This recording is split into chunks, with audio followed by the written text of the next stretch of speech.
প্রথমে যেদিকে চোখ রাখবো, সকাল সকাল শহরে ফের ইডির হানা। মুকুন্দপুরের এক আবাসনে ইডির অভিযান। মুকুন্দপুর সহ কলকাতার আরো 10টি জায়গায় ইডির অভিযান। সূত্রের খবর, আর্থিক তছরূপ মামলায় একযোগে কলকাতার 10টি জায়গায় ইডি অভিযান চালাচ্ছে। সকাল সকাল শহরে কেন্দ্রীয় তদন্তকারী আধিকারিকরা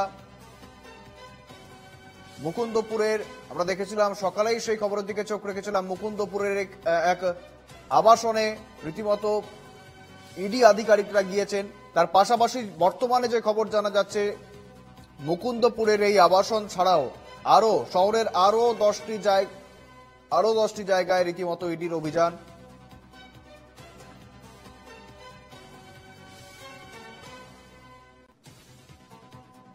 সঙ্গে রয়েছেন প্রতিনিধি বিউ সরকার। বিউ, শহরের 10টি জায়গায়, মুকুন্দপুরের এই আবাসন সহ শহরের 10টি জায়গায় রীতিমতো কেন্দ্রীয় তদন্তকারী আধিকারিকরা এসেছেন, অর্থাৎ ঠিক কি কারণে এই তল্লাশি এবং কি জানা যাচ্ছে প্রাথমিকভাবে বিউ? একদমই দেখো, যেটা জানা যাচ্ছে আজকে সাত সকালেই ইডির একটি টিম শহর কলকাতার মুকুন্দপুরের কাছে একটি আবাসনে যায় এবং সেই আবাসনে গিয়েই জানা যাচ্ছে যে দিল্লির একটি আর্থিক তছরূপ মামলায় এই হামলা এবং এই অভিযান। এবং যেটা জানা যাচ্ছে যে এই যে মামলা রয়েছে সেই মামলায় দিল্লির এক দম্পতি সেবিতে মামলা করেন এবং যেটা অভিযোগ 93 কোটি টাকা অ্যান্থনি এবং তার সংস্থা BRH ওয়েলথ ক্রিয়েটার নামে কলকাতা স্থিত একটি কোম্পানি, যার মালিকের নাম মুরগেশ দেবসারিয়া। এই মুরগেশ দেবসারিয়া কিছুদিন আগেই তিনি ইডির হাতে গ্রেপ্তার হয়েছে এবং এই যে অ্যান্থনি, তার খোঁজেই এই আজকে ইডির তল্লাশি। সাত সকালে ইডির একটি টিম এই শহর কলকাতার এই আবাসনে তারা অভিযান চালায় এবং এর আগেও দেখা গেছে এই যে আর্থিক তছরূপ মামলায় বিভিন্ন জায়গায় ইডির অভিযান চালায় এবং আজকে যে এই যে ফ্ল্যাটটিতে তারা ইডি অভিযান চালায় সেই ফ্ল্যাটটিতে এই অ্যান্থনি প্রায় ভাড়া নিয়ে থাকতেন এমনটাই জানা যাচ্ছে। এবং তিনি যদিও এখন আর সেই ফ্ল্যাটে আবাসনে সেখানে থাকেন না, তিনি অন্য জায়গায় থাকেন এবং কিন্তু তিনি এখানে কি করতেন, কি কারণে কতদিন থাকতেন, সেই সমস্ত কিছু সংক্রান্ত নিয়েই আজকে ইডি আধিকারিকরা আসেন। এবং পাশাপাশি যেটা জানা যাচ্ছে যে এই যে 2004 সালে এই কোম্পানি রেজিস্টার হয় এবং কলকাতার তপসিয়া এলাকায় অফিস খোলে এই ব্যক্তি এবং ব্যক্তিগত বিনিয়োগ এবং শেয়ার কেনা বেচার ওপর লক্ষ্য রেখে ফোন নাম্বার জোগাড় করেই ওই ব্যক্তি নির্দিষ্ট কিছু তথ্য পাচার করতো, আদান প্রদান করতো এমনটাই জানা যাচ্ছে। পাশাপাশি দিল্লির দম্পতির কাছে এই মর্মে 3.5 কোটি টাকা আত্মসাৎ করেন এই অ্যান্টনি। এবং এটাও জানা যাচ্ছে যে এই যে এই ব্যক্তি, সেই ব্যক্তি অন্য একজনের ফ্ল্যাট নিয়ে ভাড়া থাকতেন, সেই যিনি এই ফ্ল্যাটের মালিক তার নাম বিশাখা বলেই জানা যাচ্ছে।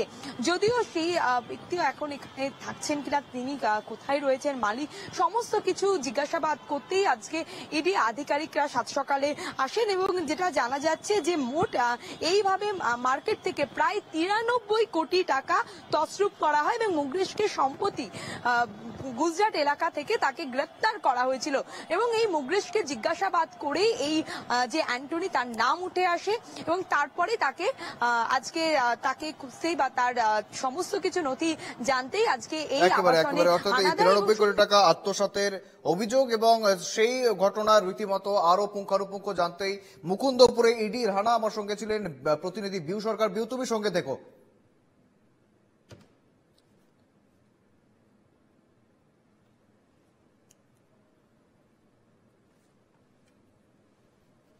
যেমনটা জানাচ্ছিলাম, আজ সকাল সকাল শহরে ইডি হানা।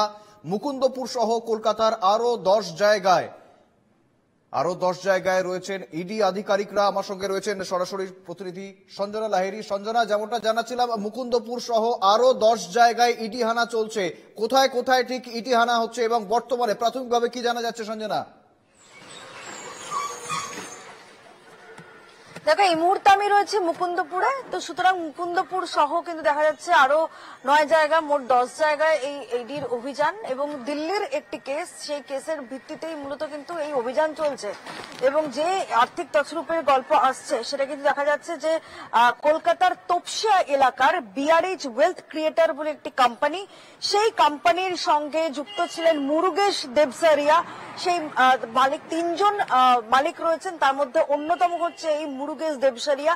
তাকে গ্রেফতার করা হয় গুজরাট থেকে এবং তারপরে দেখা যাচ্ছে যে এই ঘটনায় কিন্তু ইডি আধিকারিকরা তারা তল্লাশি অভিযান শুরু করে এবং সেই সূত্র ধরেই কিন্তু মূলত এই মুকুন্দপুর এই আবাসন, এই বিলাসবহুল আবাসনে ইডির অভিযান, যেখানে দেখতে পাওয়া যাচ্ছে যে একটি ফ্ল্যাটে তারা কিন্তু অভিযান চালায় এবং সেখানে দেখা যাচ্ছে যে বিশাখা চট্টোপাধ্যায় নামে এই মহিলার ফ্ল্যাট, এই মহিলার নামেই রয়েছে।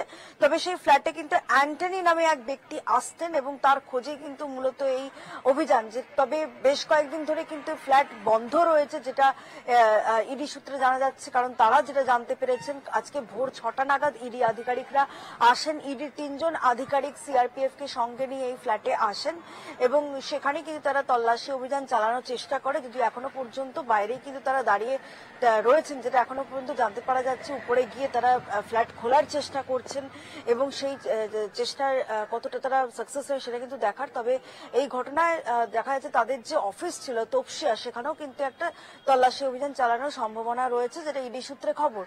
মোট 93 কোটি টাকার আর্থিক তছরূপ, তার মধ্যে দেখা যাচ্ছে এক দম্পতি তারাই কিন্তু মূলত কেস করে, যে কেসে কিন্তু দেখা যাচ্ছে 3.5 কোটি টাকার আর্থিক তছরূপ তাদের হয়েছিল, এমনটাই কিন্তু জানা যাচ্ছে। এবং মামলার যে কারণটা সেটা দেখা যাচ্ছে এই যে কোম্পানি বিআরএইচ কোম্পানি, সেই কোম্পানি ব্যক্তিগত বিনিয়োগ এবং শেয়ার হোল্ডার শেয়ারের উপর ইনভেস্টমেন্টের উপরই কিন্তু তারা মূলত নজর রাখতো এবং সঞ্জনা, পাশাপাশি যেটা জানার রয়েছে, অর্থাৎ মুকুন্দপুর ছাড়াও বাদবাকি যে 9 জায়গায় তল্লাশি চলছে, সেই তল্লাশি কি একই ঘটনার সঙ্গে জড়িত?